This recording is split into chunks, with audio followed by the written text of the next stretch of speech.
Coming to you from beautiful Oxnard, the heart of Ventura County, this is Real VC, a podcast all about Ventura County real estate. My name is Reed Fish. I'm the CEO of Upmarket Media, and I'm here with my wonderful co-host, Katie Connolly, assistant team leader at Keller Williams, West Ventura County. Katie, good morning. Good morning. I'm feeling refreshed. I feel like we kind of banked a couple episodes. We haven't actually recorded for a little while. So I'm feeling like, man, I just had my, I'm jonesing for some podcasting. I love it. Yes. So today we have, every episode is special, but we brought in a pretty good guest, I think. I'm very excited about this guest. I'm glad we had some time to pause because we finally got in this person's schedule. We have had top producers on our show. We've had broker owner managers on our show. We've had leaders, and we've even had former athletes. That's right. But this person, Mr. BJ Ward of Comfort Real Estate, has all of those things under his belt. Welcome, BJ. It was a while ago. I played a little basketball, but yeah. All right. Good. Well, that's good. Well, okay. Well, hold on. Well, then I don't even know this. What basketball did you play? I mean, college basketball. College basketball. Yeah, well, local. I mean, that's Katie and I have an origin and a friendship that dates back to 1994, somewhere around there. Yeah. Freshman in high school. But I played basketball in high school, got a scholarship, and played for 4 years at UC Santa Barbara. So, nice. Yeah. All right. Well, Katie, I think you have all the notes. See, I just like show up and look pretty. Like you. How do I get that job? Well, you can audition. True. No, but back to being an athlete, I feel like I've heard you tell your story before, and we had somebody else that was a semi-pro athlete, and she had a similar story. So tell us about how sports has impacted positively your real estate career. Yeah, I think, with sports comes a lot of parallels to life. So, you learn a lot of things early on. You learn about punctuality. You learn about teamwork, how to handle defeat. You learn about, what it takes to be successful. You learn about regimen. All these things you can draw a parallel to life and certainly to work. And I feel I've tried to do that. That's good. That's good. Well, we don't have producer Chelsea today. Oh, but that's right. I forgot to mention I that. have named this episode already in my head. Okay, good. Yes. Back to Basics with BJ. Okay. Does it have a good ring? Yeah, I like it. Okay, so back to basics. So punctual. I feel like I love that you said punctuality because I feel like I'm always on time. And being real estate photographers, we always have to be there on time. I feel like so occasionally everyone is late on occasion. It happens. But anyone in this room always late? Not me and BJ. If you're not 10 minutes early, you're late. Yeah, absolutely. Yeah. Well, so what else besides being punctual? What do you do back to basics? I mean, how are you running your business in that way? I think with sports, a lot of times you'll find that people are very regimented and they're very like systematic and they're very routine, very much routine followers. So back to basics, I think that's one thing that, a lot of realtors have evolved and have found success different ways. I've kind of found it, by being somewhat basic, but being a relationship builder and sticking to my routine, something that's worked. And I try to enhance that and evolve that little core set, as best I can, but that's worked for me. Mm-hmm. Yep. And then how do you turn off the noise too? Because not only are we salespeople, but we're also inundated with the new best cool thing. This is what you have to do for your business. You have to do this, have to do this. How do you turn that noise off and say, no, what I'm doing works? It's very easy for me to be disinterested in all the noise. It just is like, even with all the, and we'll probably touch on this a little bit later, but even with all the apps and things like that, it's my phone ringing and going off that much when I'm trying to focus on my business and my clients and my company. And outside of work, I'm trying to focus on my family and my health and other things that are important, on travel. With their phone going off so much and so much screen time, it takes away from that. And that's something I realized early on, and I really value the things that I value. So okay, but so you are running a successful real estate. You're running a brokerage and you're a realtor. Yes. So you're running that without being on your phone 24/7. I mean, to a certain extent, I'm on my phone. A significant degree. I mean, I'm reading, I'm catching up on things, but I don't have all the, I'm not, people, for a long time, people came to me because they wanted to learn how to do tech things. And I was like, I'm not the one, like, I'm not the person for that. The basics are good for me. Email, text. I do have Facebook. I've talked about getting Instagram. I don't know if I'll go that route, just yet, but I don't TikTok or X or Twitter or any of that stuff. Wow. It's too much for me, in my opinion. So. Well, it's not your opinion if it's too much for you. It's just, it's too much for you. I mean, that's it. But then on that same note, what does work for you? Well, I mean, as far as social media, that's worked But the core, like the basic fundamentals, and you'll hear this, and I preach this to the agents in my office all the time, even those who are well-versed in social media and those who are not, is that it's about getting in front of people. So I made it a point to, when I started my business and started Comfort, to come back to where I grew up, to where basketball actually helped, my church family helped, my sphere of influence and my friendship circle, that all helped. And I just tried my best to get back in front of those people, the people who love you, like you, trust you, that whole thing. And that's just really worked for me. And that's an opportunity that I think everyone has, but sometimes along the way, people screw it up and they take advantage of it. But I've really honed in on that and have made that an important part of my business growth. Okay. But that serves as kind of the base, and then everything else can kind of, sprout out of that. Yeah. I mean, it's not, I really don't think it's, the business is sophisticated. It's not too sophisticated. For me, my approach has been sphere of influence, people and relationships. And when you open an escrow or when you get an opportunity in front of you, don't screw it up. Don't screw it up. Do your job. Right. I'm big on trying to find ways to exceed expectations. So go out there and exceed expectations, and then it'll compound. That's just the nature of it. It's really not that difficult. That's true. That's true. So how rewarding has it been, like helping people and seeing people be able to buy houses that you grew up with, and seeing them get careers and have families and then be able to buy and sell? That's been fun. I mean, it's at a certain, I've been in this for 20 years now, a little over 20 years now. So I've seen the generations come through to where I've helped families and parents and then their kids, buy and invest. And being that I do kind of hone in on focus on family and friends, I've seen that, too, with my own parents, with cousins, with, some of my best friends, and that's extremely rewarding. And over time, you would think that, you'd become jaded by that, but there's no feeling like handing over keys and seeing, for the first time, for a first time buyer, and seeing that look on their face and talking, and not only that, but just kind of being able to articulate the importance of investing and what that looks like further down the line. And you're buying a roof over your head. That's first and foremost. But I've seen real estate do amazing things for people to where you just, you're paying this mortgage, what would be rent, but you're paying a mortgage. And then over time, the effect of, appreciation, and then by simultaneously paying down your mortgage, you all of a sudden have enough to put your kid through college. Right. You're like, that's special. That's like remarkable, truly. Yeah. I remember I had people that bought in 2020 when everything was crazy so what we thought was the height of the market. And then they were able to refinance, like 8 months later. And so during this crazy time when prices were skyrocketing, there's people out there that were able to actually drop their mortgage payment. And it's super rewarding. Oh yeah. Yeah, there's nothing like it. So you came at this, you came out and you were a realtor, but now you're also a bit, you own a brokerage. Yeah. Yeah. So and not to get into the whole backstory and how that happened, but kind of like, when did that happen? And what was the decision to go on that journey to not just working for yourself? Very early on. So when I graduated, I interned at Remax in Montecito while I was still in college. And then when I graduated, I came and worked at Pacific Rim, which was a boutique office who did primarily beach, hiring beach hillside properties. I had a really good relationship with the broker at that. I still do. He actually works with Comfort now, but I had a great relationship with him at that time. And he brought me in, and I was just at a point in my life where I was like, why wait? So and at that point in time, you can get your broker's license just by having any 4-year degree. So I obviously had a 4-year degrry graduating from UC Santa Barbara, and nothing against JK. I love him to death, but I mean, I feel like in that situation, I was on my own a little bit. So I learned, I was looking at old files, and I was really a student of the business, and I felt, equipped enough and prepared enough to start my own thing. So I did that after only having been at Pacific Rim for 8 months. I was only a salesperson for 8 months, and I was like, dude, let's do it. Entrepreneur mindset for sure. Well, so then so how many agents do you have now then? We have just about 50. 50. Mm-hmm. All right. So you grew, and when you started, I'm assuming it was just you. Yeah. Just you. Just me at the time, and so how long ago was that? That was in 2005. So we'll be coming up on 20 years, January 1st, 2025. I was like, that was 12, 15 years ago. I know. No, it's not.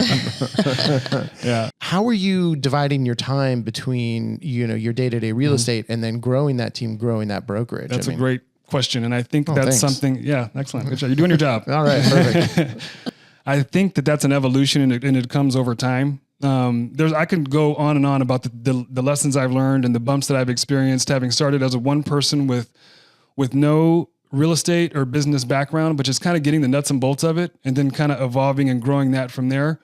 So to answer your question, I think, how do I do it? It's having the right people in place. We have 2 offices now. We have 2 amazing office managers. They have an assistant. We have somebody who deals with our social media. I have 2 partners. So it's really, I've learned to master the art of delegating, but it's all about having the right people, the right responsibilities. And I could be on vacation and work and know that things are handled when, back here and at home, and my clients are handled. And it's, it's something I've learned over time. That's what experience is, right? That's the definition of experience. Well, exactly. Well, I heard the word vacation there, which is, I think, a word a lot of realtors don't ever say, because they never get to go on vacation. So, and delegation too. Yeah. I mean, a lot of people they want to do everything, and we can't do everything. We're not social media experts. We're not all of the things that it takes to encompass in real estate. You got to find who's good at what. Yeah. I mean, and I think that's in any business as you scale. I mean, if you just want to be one person, I mean, I guess you can do all those things, but we do that in our business. It's like, I'm not sitting there editing photos. I mean, it's like, I got people to do that. If there's any independent brokers here or anybody who wants to start their brokerage, that's a lesson, something I wish I could have learned early on, because you are doing recruiting. You're still having to sell at a massive clip at that point. You're trying to develop policies and procedures, accounting. You're dealing with every aspect of it on your own. You're wearing so many hats. So jack of all trades, master of none. So if I would have learned earlier on to bring on partners and to kind of get, the right office managers in, then I would have done that earlier on. So because when you think about it, and I think about this all the time, 20 years in 2 offices, 50 agents, like, it sounds okay. Right. And I'm really pleased with the role that we play as an independent. I don't think there's any other independents outside of Aviara, which is over the grade, who've been able to sustain and kind of ride the markets, the Great Recession into the pandemic, and have never closed doors. So we've learned a lot there. And that's just my mindset. And I think it's from a competitor standpoint that I want more. Like, I want more, not too much more, but I do want to have more agents. I do want more market share. I do want to put, have ourselves in a position to compete with all the other big brokers out there. And that's what I aim for now. That's what we're pushing for. Yeah. Do you think that age has something to do with it too? I think, for me at least, my only regret in real estate is that I didn't get into it sooner. And I think I didn't have a mortgage payment back then. I didn't have kids. Like, it would have been a lot easier to take that kind of risk. So do you think that timing, of starting your business so young was definitely to your advantage as well? I think so. Yeah.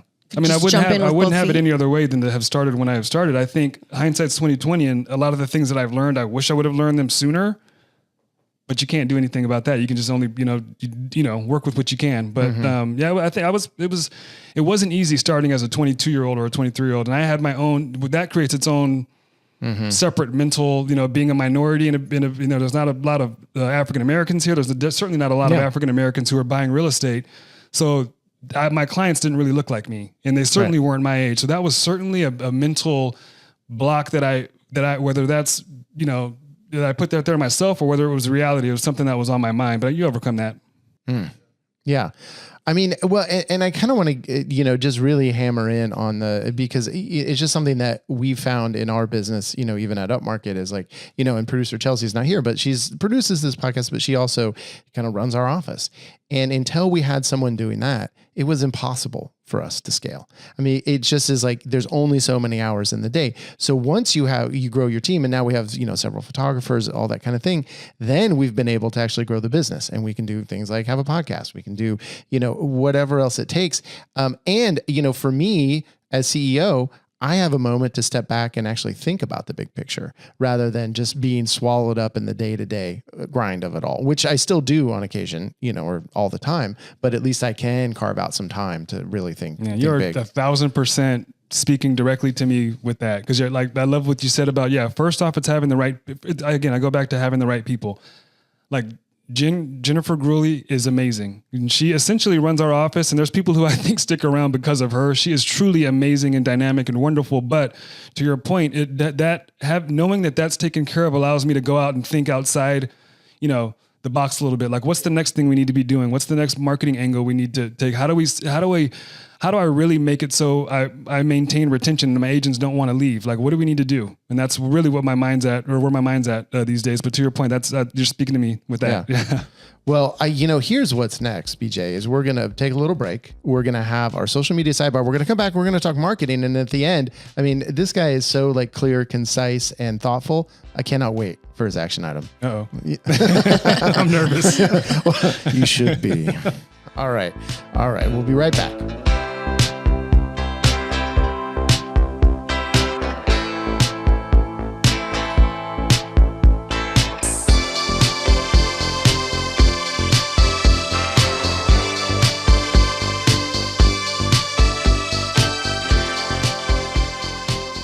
All right, social media sidebar. Come on, Upmarket Media across all social media. And look, also, let's rate, review, and subscribe to the show. You can subscribe on our YouTube channel, of course. If you're watching on YouTube, you know all about it. But if you're not, you can find us at Upmarket Media on YouTube, and we have a special like sub channel or channel just for this podcast. So if you search, and I'm sure if you search Real VC, you can find it. And then on your podcast app of choice, most people are using either Apple Podcasts or Spotify. You can subscribe right there and rate us 5 stars. I know, Katie, you're always rating us 5 stars. You open up several different podcast apps. Keep pressing those rating buttons.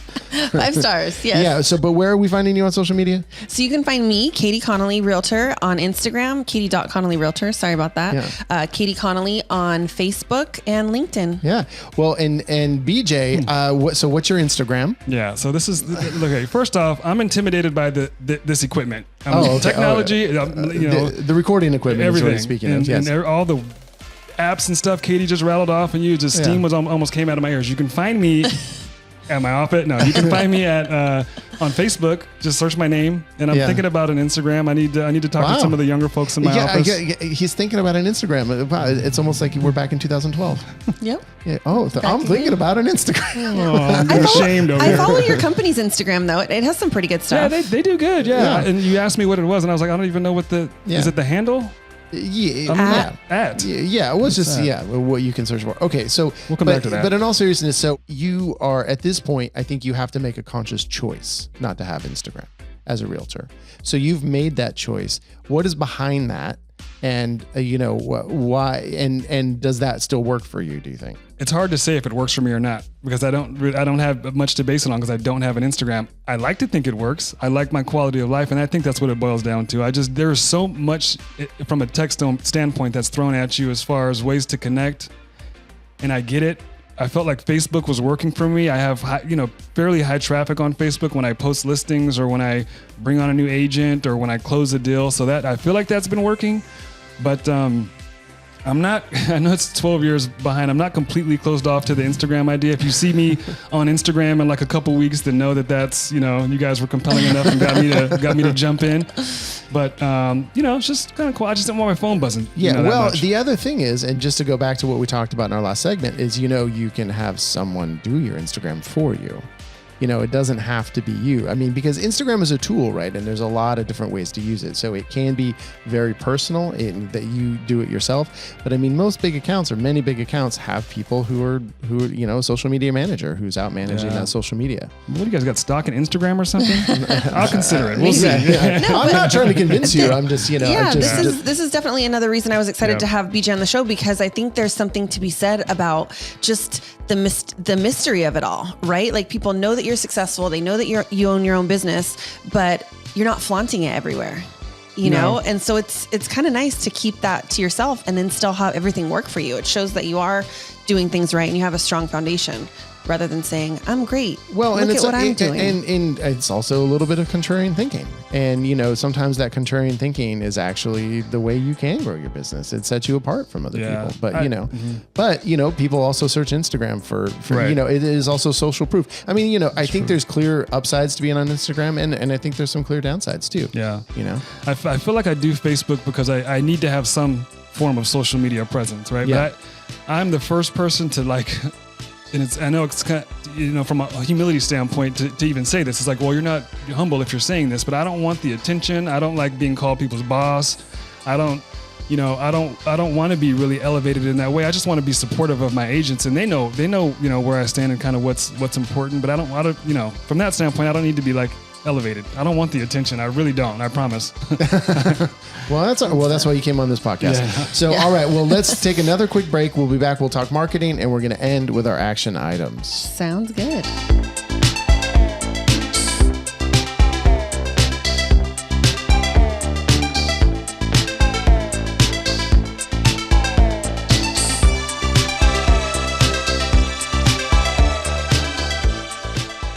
Okay, and let's jump into our marketing moment. So, BJ, here it is. So you're clearly not marketing on social media. So what is the backbone of your marketing?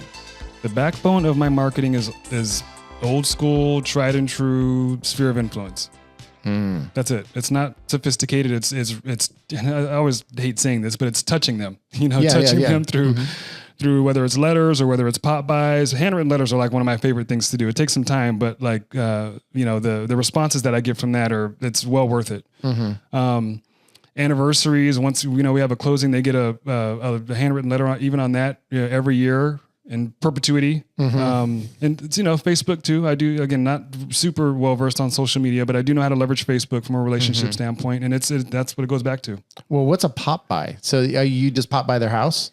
You do. You pop by and you leave an object of value or an item of value, and it's typically centered around like the holidays, 4th of July or Valentine's Day, New Year's, whatever. You can be very creative with that. Okay. But yeah, it gives you a reason to get in front of them. All right. Yep. I hear a lot of positive things about real estate and I hear a lot of negative things about real estate. What would you say to someone that is struggling in their business right now? Back to basics, old school BJ, if an agent came to you and said, hey, I'm not where I want to be at in my business right now, what 3 tips would you give them? Well, I think before I even offer them 3 tips, I have to know what they're doing to grow their business. So I think I'd kind of back into it based on their response to that. But I would certainly, tried and true. This isn't like, rocket science, but how many business cards are you handing out a day? How many conversations are you having? Are there people out there that that are in your life, that are in your sphere who don't know that you're a realtor? Then start a conversation with them. Open houses, I think, are huge. And one thing that I really try to harp on with agents in our office is that when we have a listing or when we have a closing, that transaction or that listing or the closing is proprietary to the brokerage. So any agent with that actual agent's permission can go out and market that listing or that sale. So I think that's an opportunity to easily and without, much nervousness, get in front of people and say, hey, we just represented somebody buying a house in your neighborhood or selling and start a conversation that way. That's good stuff. Yep. So you ready for my trick question? Sure. Yeah. Okay. So what, BJ, is your second favorite house that you've ever sold? Because I know the first. Second favorite house. Okay. I'd probably have to say. BJ sold me my house in 2010. What? Yes. That's it. Oh my God. Nailed it. I know. So I knew he'd forget because he sold hundreds and hundreds of homes, but I couldn't say that your first favorite house because I know you've. That was a trick question because that's actually tied for my first. Oh. That's amazing. See what I did there? Yeah. That's you're smooth, buddy. Yeah. You're smooth. So now I got to find a true second. But yeah, you're tight. Yeah. That was special. Yeah. And it was kind of. I wasn't there for the closing. I had a seminar or something in Vegas or something that I had to go to. It was 4th of July weekend. Oh, yeah. It was 4th of July weekend. Yeah. So maybe you said it was a seminar. That's before I got my real estate license. I think it was probably barbecuing. Okay, what the heck is the other one that you're tied with then?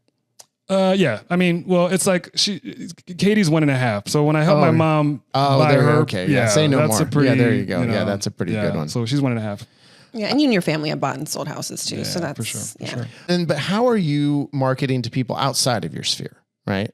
So you have that sphere of influence. I mean, really, are you just kind of building on word of mouth from your sphere? Primarily, but one thing that we're implementing as of like a couple months ago at Comfort is this. It's called the cycle. It's more of a mindset and approach than anything else, but.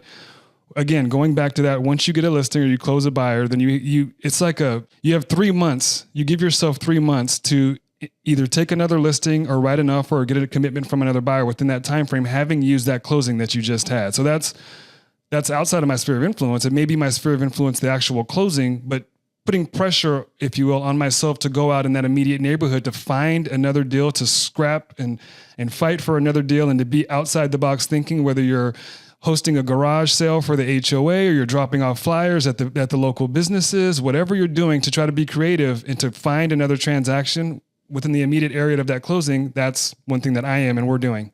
And I'm sure you've heard the old school stats, right? The 10-10-20 and all that kind of stuff. No, I have. But super old school. Educate old read here. I learned early in when I started coaching and training that if you have a listing, the likelihood of a house selling within like a very small parameter is like super high, like 60, 70%, whatever.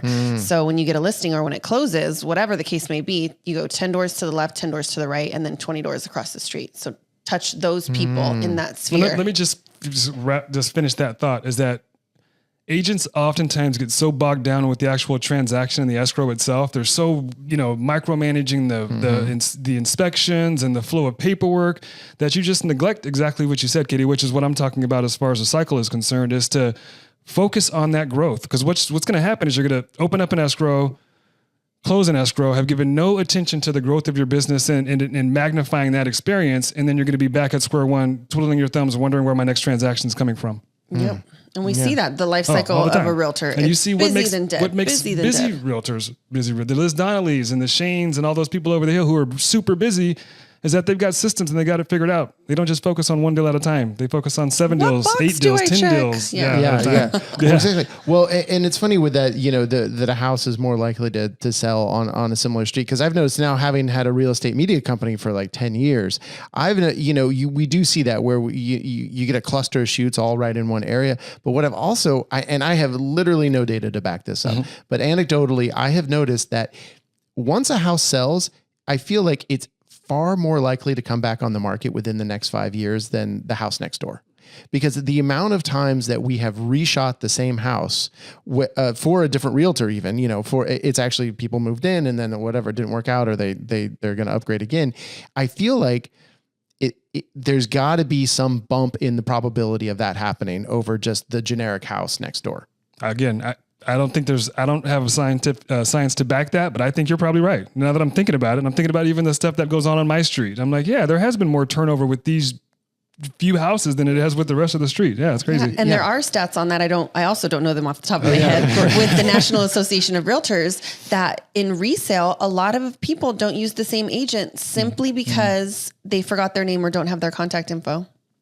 Oh, well, that is so funny you say that. Here you go. Because often whenever I, meet someone socially or just talking to a friend and they say, oh, what about my house or whatever. And I always ask them 2 things because I'm always, did my company shoot the house or whatever?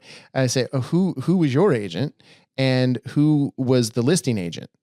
They can almost never remember the listing agent because obviously they were on the buy side, but they can almost never remember the listing agent. And half the time with their realtor, they're like, it was, what was their name? That is terrible. It happens, but man, we got to do a better job as agents. Well, and what I'm saying is like, that is a way you can set yourself apart. Absolutely. I mean, that is, wow. That's crazy. So, and but to do that, I think you have to take action. And so I think that means it's time for our action items. And so I'm going to go first because we were literally just talking about my action item. And I swear to God that I did not prep that. I had this action item before, but my action item is to reach out to a former client. All you have to do, and is it a pop by? I don't know. Is it just a call just to say hello? Just, come up with some pretense for something to talk to them about and just give them a call because you want to make sure that agent, that client of yours remembers your name. And you probably feel like when you go through a transaction with someone, oh man, this is the biggest purchase of their life. How are they ever going to forget my name? It's going to be burned into their skull. Guess what? It's not. Right. Yeah.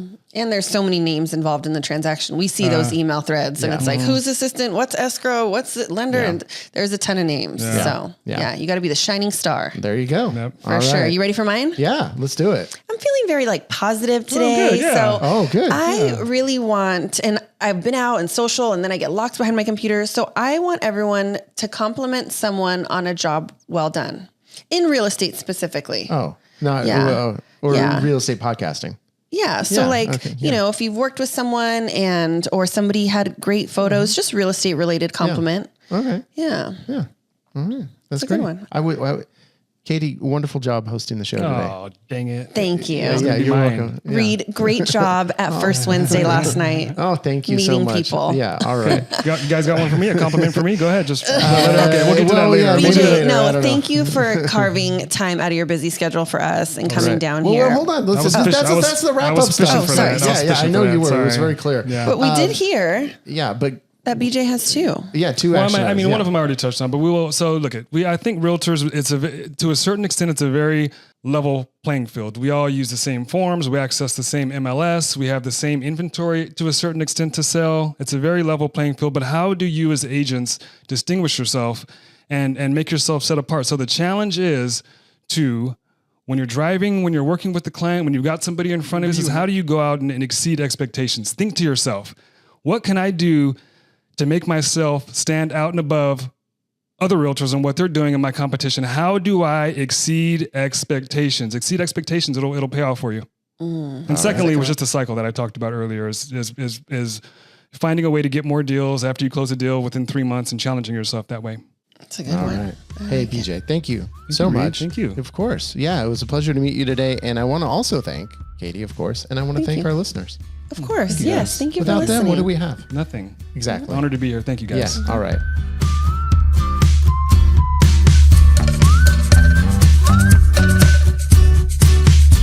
Real VC is a production of Upmarket Studios. This episode was produced by Chelsea Froelich and edited by Bethany Diedrich. We'll be back shortly with a brand new episode, but in the meantime, we hope that all your transactions will be smooth. Thank you for everything.